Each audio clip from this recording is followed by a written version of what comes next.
আসসালামু আলাইকুম দর্শক, একটা মেয়ের ছবি, পুরা পৃথিবী মেয়ের সাথে যা ঘটেছে তা দেখে জাস্ট মানে কষ্ট পাচ্ছে যে এমনটা কারোর সাথে হওয়া উচিত না। দর্শক শ্রোতা, মৌমিতা নামের এই মেয়েটা আমাদের দেশের নয়, তবুও দেখবেন বাংলাদেশে অনেকগুলো ছবি পোস্ট করা হচ্ছে এবং কিছু বর্ণনা দেওয়া হচ্ছে। তার সাথে আসলে কি ঘটেছে আপনারা শুনলে আসলে গায়ে লোম দাঁড়িয়ে যাবে যে একটা মানুষের সাথে এমন হতে পারে। প্রায় 120টা কামড়ের দাগ, চোখ, মুখ, ঠোঁট, পেট এবং আরো বুঝতে পারতেছেন আঘাতের চিহ্ন পাওয়া গেছে। এবং আমি আপনাদের সাথে পুরো ঘটনাটা একটু বর্ণনা করতে চাই ছোট্ট করে। দেখেন, আজকের ভিডিওটা শুরু করার আগে আমি কিছু কথা বলে নেই যে ফেসবুকে আপনারা অনেক কিছু দেখছেন এবং আমরাও অনেক কিছু দেখতে পাচ্ছি, শুনতে পাচ্ছি। এই সকল কিছু যাচাই করা আমাদের সম্ভব হয় না, তাই যে আমি যে বলবো যে 100% সকল কথা সত্য এমনটা না। তবে কিছু কথা 100% সত্য যে মৌমিতা আমাদের মাঝে নাই এবং তাকে কিছু মানুষজন না ফেরার দেশে পাঠাই দিছে এবং না ফেরার দেশে পাঠানোর আগে তারা সবাই তার খায়েশ মিটিয়েছে। এখন আসেন গুরুত্বপূর্ণ আলোচনা করি। এটা আমাদের পাশের দেশের ঘটনা এবং তার সাথে যে ঘটনাটা ঘটেছে সেটা কারোর কল্পনারও বাইরে। দেখেন, আমাদের পাশের দেশে একটা বড় সুনামধন্য একটা হাসপাতাল আছে, আরজি কর হাসপাতাল, ঠিক আছে?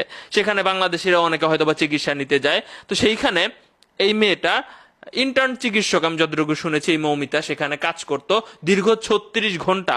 কাজ করার পরে সে তাদের একটা 4তলায় সেমিনার রুম আছে, তো সেখানে গিয়ে রাত 12টার দিকে গেছে। যাওয়ার পরে সেখানে 9 তারিখের ঘটনা রাত 12টার দিকে যাওয়ার পরে সেখানে অনলাইনে অর্ডার দিচ্ছে খাবার, কলিগদের সাথে খাবার খেয়েছে, টেলিভিশনে খেলা দেখেছে এবং রাত 3টার দিকে সে সেখানে এসি টেসি ছিল, অনেকেই সেখানে নাকি রেস্ট নেয়, তো তিনি শুয়ে পড়েছেন।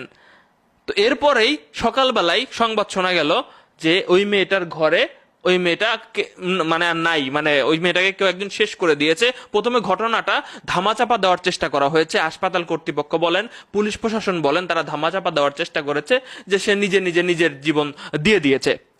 তো পরবর্তীতে যখন মানুষজন দেখতে পাইলো যে এত আঘাতের চিহ্ন কখনো হতে পারে না, একজন মানুষজন নিজে কেমনে নিজেকে এত আঘাত করবে, পরবর্তীতে যখন নড়ে চড়ে বসা হয়, আশেপাশে তারা আন্দোলন শুরু করে। এরপরে হাসপাতাল কর্তৃপক্ষ বলেন বা পুলিশ প্রশাসন বলেন, তারাও আসলে প্রকৃতপক্ষে উঠে বসে, নড়ে চড়ে বসে।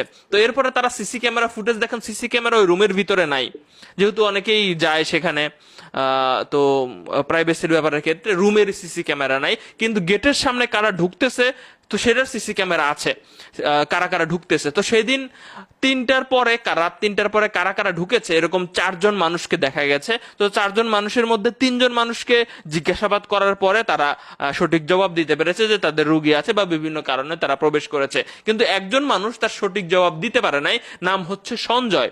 সে কিন্তু পুলিশের সাথে কাজ করে, তাদের পুলিশের সাথে কাজ করে।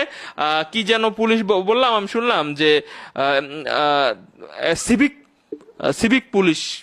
তো যাই হোক, হাসপাতালে যখন কোনো পুলিশের লোকদের দেখা গেল চিকিৎসা হয় তখন তার ডিউটিতে থাকে। সেদিন নাকি তার ওখানে ডিউটিও ছিল না, জাস্ট উনি তার মানে ওনার এই যে পাশের ছবিটা দেখতে পাচ্ছেন, এর কথাবার্তা অসংলগ্ন লাগে।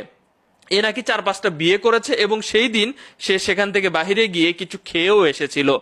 সো তার সেখানে ডিউটিও ছিল না। তো সেখানে সে কি করতেছিল হাসপাতাল কর্তৃপক্ষ হয়তো অনেক তারা চিনে, এই জন্য আটকায়ও না বিভিন্ন জায়গায়। দর্শক শ্রোতা, এই ব্যক্তিটাও স্বীকার যায় নাই, প্রথমে সঞ্জয়ও স্বীকার যায় নাই।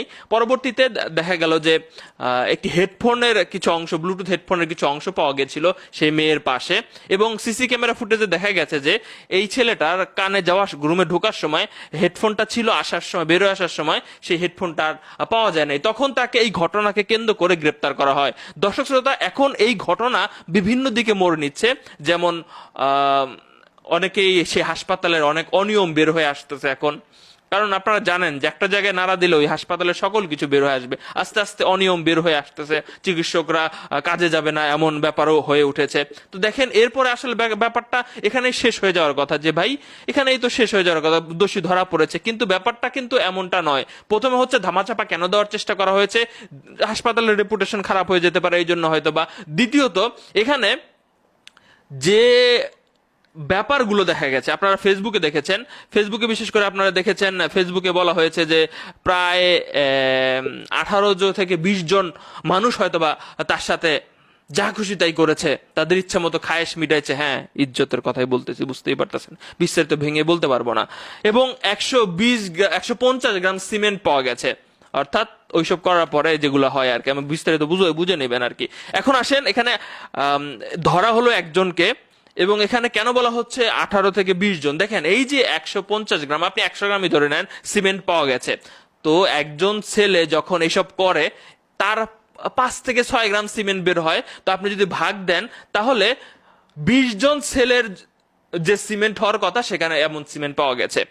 তো এখানে বোঝা যাচ্ছে যে একজন মোটেও এটা করতে পারে না, এখানে আরো মানুষ জড়িত আছে, তাদেরকে বের করা হচ্ছে না। সো এই ব্যাপারটা নিয়ে এখনো পর্যন্ত ব্যাপারগুলা হচ্ছে নাড়াচাড়া হচ্ছে। ফেসবুকে আপনারা আরো দেখেছেন যে একজন তার মেয়ে কলিগের কথা বলা হচ্ছে যে সে সেখানে উপস্থিত ছিল। এই ব্যাপারটারও সে বিশ্বাসযোগ্য কোনো সূত্র আমি পাই নাই, নেটে সার্চ দিছি, এখন আপনাদের কাছে থাকতে পারে। তো এই জন্য বললাম, অনেক কিছু ছড়িয়ে পড়েছে, কতটুকু সত্য কতটুকু মিথ্যা অতটুকু যাচাই বাছাই করা যায় নাই। তবে হ্যাঁ, কিছু কিছু মিডিয়াতে আমি বলতে শুনেছি যে প্রায় 100-র উপরে কামড়ের দাগ। এরপরে হচ্ছে কতটা প্রেসার দিলে চোখ, আপনার এটা পড়েছেন, আমি বিস্তারিত বলতে চাচ্ছি না। তারপরে হচ্ছে মানে এটা বর্ণনাযোগ্য না, আপনারা শুনেছেন তো, তার সাথে অনেক অন্যায় হয়েছে। সো এমনটা কারোর সাথে যেন না হয়। আমি ঘটনাটা ছোট সংক্ষেপে বর্ণনা করলাম। সো এখন দোষী এর মধ্যে আরো আছে নাকি, সেটা খুঁজে বের করা হচ্ছে। এখানে আরো বলা হচ্ছে যে যে ছেলেটাকে এখানে ধরা হয়েছে, এই ছেলেটার চেহারা শুরু দেখে এর দ্বারা 20 বার 45 মিনিট সময়ের মধ্যে এমন করা সম্ভব না। অবশ্যই আমি যদি ক্যালকুলেশন করি 20 বার হইতে হবে, সম্ভব না। তো এখানে অন্য কোনো ব্যাপার জড়িত থাকতে পারে, অন্য কোনো মানুষ জড়িত থাকতে পারে, এবং এই হাসপাতালের অনেক কেলেঙ্কারি আছে হয়তো বা, যেটা অজানা, সেটা বের হয়ে আসতে হবে। আমি হয়তো বা কাছে গিয়ে জানি নাই, যতটুকু জানতে পারছি আমি আপনাদেরকে বললাম। ভালো থাকবেন সবাই, এমনটা যেন কারোর সাথে না হয়।